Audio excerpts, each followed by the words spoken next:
चूल को सरियाने बैठती हैं।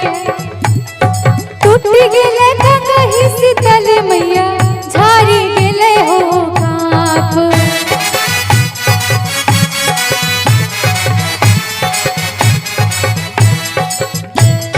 टूट गेले कहीं शीतल मैया झाड़ी गेले हो काप।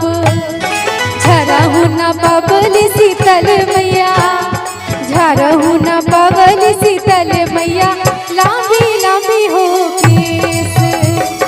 झरहु न पवली शीतल मैया लांबी लांबी हो केस।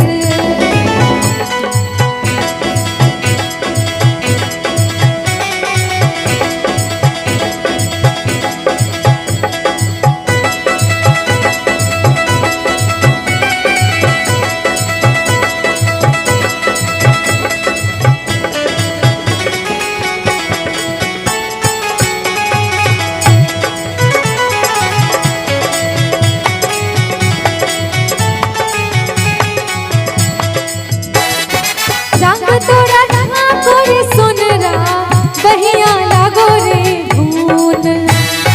रंग तोरा ठाको रे सोनरा बहिया लागो रे धून।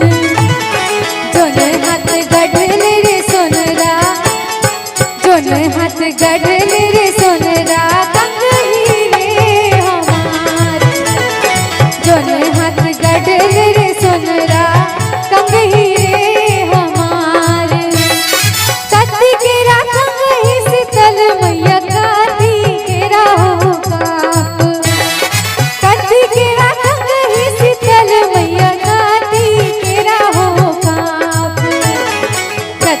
बैठाल शीतल मैया लांबी लांबी हो केस।